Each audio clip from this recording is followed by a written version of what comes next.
Welcome to Mega Nine TV. బంగ్లాదేశ్లో ఉద్రిక్తత పరిస్థితులు నెలకొన్నాయి. మాజీ ప్రధాని షేక్ హసీనా నాయకత్వంలోని అవామీ లీగ్ పార్టీ ఆవిర్భావ దినోత్సవం రేపు జరగనుంది. ఈ నేపథ్యంలో దేశవ్యాప్తంగా భద్రతా దళాలు హై అలర్ట్ ప్రకటించాయి. శాంతి భద్రతలకు విఘాతం కలగవచ్చని నిఘా వర్గాల హెచ్చరికలతో బంగ్లాదేశ్ ప్రభుత్వం అప్రమత్తమైంది. ప్రస్తుతం బంగ్లాదేశ్ నేషనలిస్టు పార్టీ అధికారంలో ఉండగా తారిక్ రెహమాన్ ప్రధానమంత్రిగా ఉన్నారు. షేక్ హసీనా ప్రభుత్వం ఆగస్టు 5, 2024న విద్యార్థుల నిరసనల కారణంగా పడిపోయిన తర్వాత ఆమె పార్టీ అవామీ లీగ్ను మధ్యంతర ప్రభుత్వం రద్దు చేసింది. కానీ ఆవిర్భావ దినోత్సవం సందర్భంగా అవామీ లీగ్ కార్యకర్తలు సమావేశాలు, ర్యాలీలు నిర్వహించే అవకాశం ఉందని భద్రతా వర్గాలు అంచనా వేస్తున్నాయి. మరి ఈ పరిస్థితులు ఎటు దారి తీస్తాయి? ఘర్షణలు తప్పవా? దేశంలో సాధారణ పరిస్థితులు నెలకొంటాయా అన్నది ఇప్పుడు ఆసక్తికరంగా మారింది.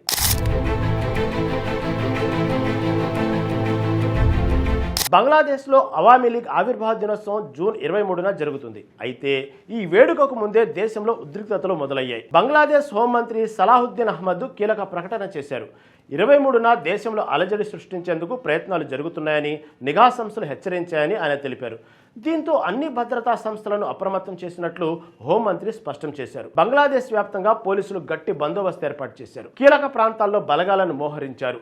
మాజీ ప్రధాని షేక్ హసీనాకు చెందిన అవామీ లీగ్ పార్టీని ప్రస్తుతం ప్రభుత్వం మాఫియా సంస్థగా పరిగణిస్తుందని, రాజకీయ పార్టీగా చూడటం లేదని సలాహుద్దీన్ అహ్మద్ వ్యాఖ్యానించారు. ఇది పరిస్థితి తీవ్రతకు అద్దం పడుతుందని అర్థమవుతుంది. ఎటువంటి అవాంఛనీయ ఘటనలు జరిగినా వెంటనే స్పందించేందుకు ప్రత్యేక బృందాలు సిద్ధంగా ఉన్నాయని అధికారులు చెబుతున్నారు. రాజకీయంగా ఈ పరిణామాలు బంగ్లాదేశ్లో తీవ్ర ప్రభావం చూపుతున్నాయి. షేక్ హసీనా ప్రభుత్వం కూలిపోయిన తర్వాత బంగ్లాదేశ్ నేషనలిస్టు పార్టీ అధికారంలోకి వచ్చింది. తారిక్ రెహమాన్ ప్రధానమంత్రిగా బాధ్యతలు స్వీకరించారు. అవామీ లీగ్ను రద్దు చేసినప్పటికీ దాని కార్యకర్తలు ఇప్పటికీ కొన్ని ప్రాంతాల్లో క్రియాశీలకంగా ఉన్నారు. ఈ ఆవిర్భావ దినోత్సవం సందర్భంగా అవామీ లీగ్ కార్యకర్తలు జెండాలు ఎగరవేయడం, సమావేశాలు నిర్వహించడం వంటి కార్యక్రమాలు చేపట్టవచ్చని భద్రతా వర్గాలు అనుమానిస్తున్నాయి. దీనివల్ల ప్రత్యర్థి వర్గాలతో, ముఖ్యంగా విద్యార్థి ఉద్యమంతో ఏర్పడిన నేషనల్ సిటిజన్ పార్టీ కార్యకర్తలతో ఘర్షణలు తలెత్తే ప్రమాదం ఉందని పోలీసులు అంచనా వేస్తున్నారు. ఈ నేపథ్యంలోనే ప్రభుత్వం ముందస్తు జాగ్రత్త చర్యలు చేపట్టింది.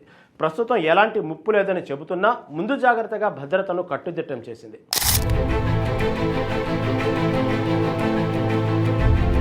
బంగ్లాదేశ్ అంతటా భద్రతా బలగాలు గస్తీని ముమ్మరం చేశాయి. ముఖ్యంగా ఢాకా వంటి ప్రధాన నగరాల్లో కీలక ప్రభుత్వ కార్యాలయాల వద్ద భారీగా బలగాలను మోహరించారు. అవామీ లీగు బహిరంగంగా ఏ కార్యక్రమాన్ని ప్రకటించినప్పటికీ నిఘా వర్గాల హెచ్చరికలను బట్టి ప్రభుత్వం అప్రమత్తంగా ఉంది. సోషల్ మీడియాలో కూడా ఉద్రిక్తతలు పెంచే ప్రయత్నాలు జరగకుండా పోలీసులు పర్యవేక్షిస్తున్నారు. జూలై 2024లో జరిగిన విద్యార్థి నేతృత్వంలోని నిరసనల తర్వాత షేక్ హసీనా ప్రభుత్వం పడిపోయి అవామీ లీగ్ రద్దు చేయబడిన సంగతి తెలిసిందే. అప్పటి నుంచి దేశంలో రాజకీయ వాతావరణం వేడెక్కి ఉంది. ఇప్పుడు అవామీ లీగ్ ఆవిర్భావ దినోత్సవం మళ్లీ ఉద్రిక్తతలను పెంచుతోంది. అవామీ లీగు తమ ఆన్లైన్ ప్లాట్ఫామ్లలో ఇప్పటి వరకు ఎటువంటి నోటిఫికేషన్ విడుదల చేయనప్పటికీ కొన్ని మీడియా నివేదికలు మాత్రం పార్టీ కార్యకర్తలకు జాతీయ పార్టీ జెండాలను ఎగురవేయాలని, వీధి ప్రదర్శనలు నిర్వహించాలని ఆదేశాలు అందాయని చెబుతున్నాయి. అలాగే మీడియా నివేదికల ప్రకారం రాజధాని ఢాకాతో సహా ప్రధాన నగరాల్లో పోలీసులు శనివారం వరకు కనీసం 103 మంది అవామీ లీగ్ నాయకులు, కార్యకర్తలను అరెస్టు చేశారు. జూన్ 2న ఆగ్నేయ పోర్టు నగరం చటోగ్రామ్లో పోలీసులు 68 మంది నాయకులను, కార్యకర్తలను విధ్వంసకర చర్యలకు కుట్ర పన్నారని, అనధికార వీధి మార్చులు నిర్వహించారని ఆరోపణలతో అరెస్టు చేశారు.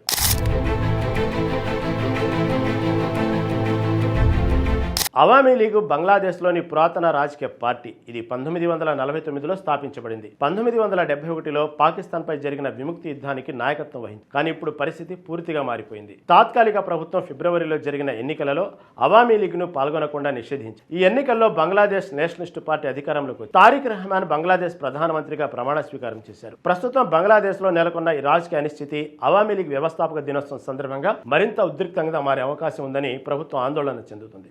మరి దీనిపై ఎటువంటి పరిణామాలు చోటు చేసుకుంటాయో వేచి చూడాలి.